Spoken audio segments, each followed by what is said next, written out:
Welcome /malicious compliance. If you don't like it, quit. Message received loud and clear. I think it fits better here, and I've included more information for story cohesion. I'm a pasty white Caucasian guy. I pretty much look like a ginger, only I'm not a redhead. This is relevant to the story. For almost 8 years, I worked at a popular US chain restaurant which specializes in breakfast food that may or may not heavily feature various flavors of pancakes. Over time, several managers came and went, but the one who stuck around was the ladder climbing, brown-nosing GM, whom we'll call Hope, a narcissistic, verbally abusive, control freak mommy dearest knockoff. Hope had the most grandiose opinion of herself. She had a way of making please and thank you sound like screw you. I did my best to get along with her, although when dealing with someone who thrives on conflict, the best often isn't enough. She made it clear it was her way or the highway. Her oft-spouted catchphrase was, "If you don't like the way I run my store, quit." Among Hope's countless trademark annoying traits included breathing, coming into work wasted, and talking smack about everyone to guests and staff alike. She often delivered instructions orders without allowing any responses, then concluded those interactions with MK as if that couldn't get any more obnoxious. Her forced sincerity was almost always accompanied by an annoying crypt keeper cackle. Then she'd roll her crap brown eyes, toss her mouse brown hair over her shoulder and walk away. Funny story. One Christmas, I was unlucky enough to draw Hope's name for the Secret Santa gift exchange. I seriously considered buying her a batch of wire hangers with a card simply saying no wire hangers ever. I decided against it for the simple reason that it was no secret that I did not like her. It would have been totally obvious who bought her the gag gift. I was one of those highly valued employees, but the way I was treated completely belied the compliments and accolades I received. That is, my schedule being flipped without my consent, day off requests being denied, while other employees, mostly older married women and single mothers of small children, as well as Hope's drinking buddies, got preferential treatment, always taking the side of the guest when they were angling for a free meal, etc. Perhaps the worst was the bullying and pettiness among certain employees. It was like high school. It got to the point that I flat out refused to exchange numbers with or add any coworkers on social media. It was a rule that I stood by for a very long time. Don't mix business with personal. I've somewhat relaxed that regulation, but for the most part it's still in place.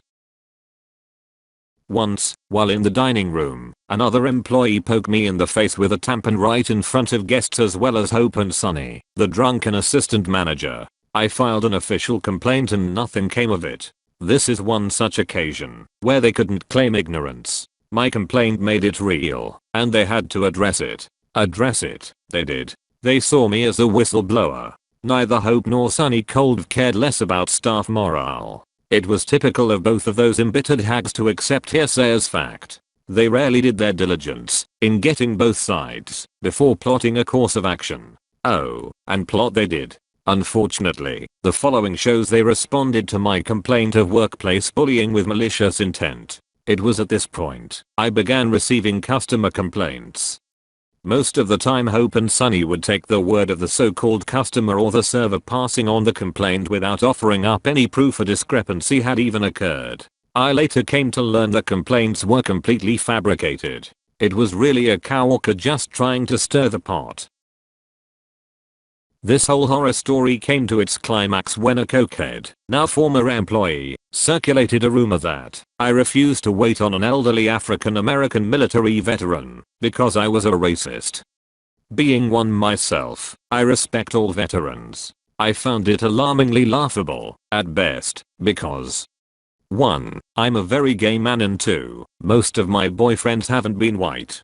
Hell, everyone including Hope and Sunny met my Brazilian ex-boyfriend, who looked black when he had previously popped in for Sunday brunch. So, you can understand why this accusation was out of character and completely out of the blue. It reeked of sabotage. It was too outlandish to be anything else. So, the write-up came. I was absolutely furious as my suspicions that I'd been set up were confirmed. Both Hope and Sunny would not let me get a word in. I finally got their attention by stating, in a raised voice, that I had a right to have my say. Surprised at my assertiveness, both went slit-eyed and rather smugly said, "Go on." I pointed out to them that all of my guests love me. Several of my regulars are Hispanic or African American, and, in nearly 8 years of employment, never once had I been accused of being prejudiced or bigoted. I also pointed out that one of my regulars, a married female African American doctor, if my hands were free, would run up to me, give me a big hug, kiss me on the cheek, and hold me so tight I felt like I was being suffocated. Hope and Sunny were having none of it. I also pointed out that the drama-starting liar who filed the complaint against me had been fired because she was caught by Hope snorting cocaine in the ladies' room. Given her predisposition to lie, the validity of her accusation should be questioned, and the write-up destroyed. Based off of their surprised expressions, it was clear I had exposed their complicitness in creating a hostile work environment, but they refused to take the bait. Completely done with it all, I flat out bellowed, "I'm not, nor have I ever been a racist." I'm pretty sure the entire store heard me. Then I went for the zinger that lingers. You have no idea how many black men have been in my bed. You could have heard a pin drop. Diamanda, the Creole prep cook, was walking by the open office door when I let out that line and she nearly doubled over with laughter. There were 2 training managers facing away from us while they were on the computer doing online courses. They almost collapsed onto the keyboard, then turned around looking at me with shocked expressions on their faces. Sunny's face went beet red. Hope's face turned white and her eyes widened. "You know what, Hope? Remember how you said, if I didn't like the way you ran things, I should quit? Goodbye." I didn't give them a chance to respond. My shift was about to start in less than 7 minutes. I took off my key fob, laid it on the safe, emptied my apron, put everything in a Takiyat bag, did an about face, and walked out echoing, "Have fun trying to cover my shifts." It was exhilarating and liberating all at the same time. It was like the end of Private Benjamin, when Goldie Hawn walked out of her wedding and threw away her veil, except I've never worn a dress. Just kidding. Yes, I have. Aside from returning 2 weeks later to get my final paycheck, I haven't set foot in there. I have no reason to go back. I have a new job at a wonderful company with great bosses that value me as an employee and as a person. I actually look forward to going to work now. I never thought that was possible. Double plus, they don't expect me to be an emotionless robot.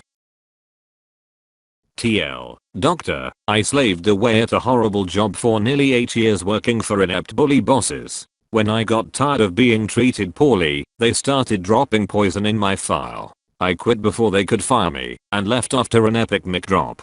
Edit. For those of you who are triggered and declaring that I could still be a racist, or that my attraction to ethnic men is just a fetish, tell that to my boyfriend and kindly in the direction of off. Save your ace card pulling, unintelligible psychobabble for someone without a brain. We all bleed red. It's people like you and my former witch boss who create the problems in this world.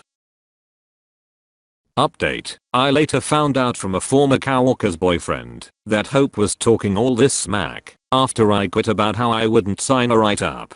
That was between myself and management. No other subordinates should have had any knowledge of that. I wasn't surprised at all as she talked crap about everyone to anyone who would listen. She was also stewing because I had quit right when the then current bi-weekly schedule had been posted. My absence left them in a pickle, mostly because trying to get my former coworkers to pick up extra shifts they didn't want was like pulling teeth. When I returned with my uniforms to get my final paycheck, Hope had already ducked out to avoid having to see me. Funny how people who thrive on conflict run from it when they're not the one in the orchestra pit. Sunny, who I thought was alright before all of this went down, did a swap for the grocery bag containing my shirts for my check. She wouldn't hand it to me herself and simply passed it to one of the training managers who was present.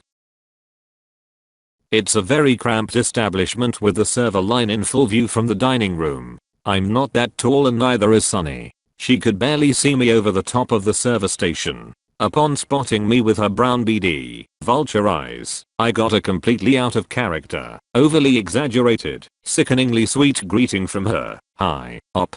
well past the point of giving any M's. I said, "Why are you talking to me? You're one of the reasons why I quit."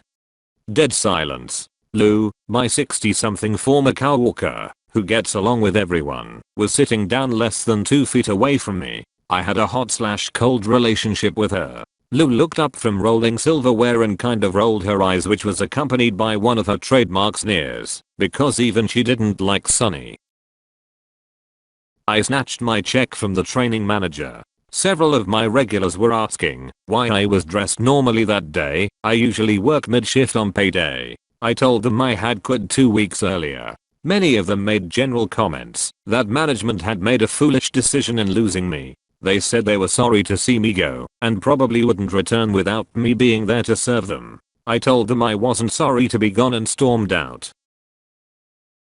Thank you for watching. If you enjoyed the video, hit like. If you would like to see more, feel free to subscribe.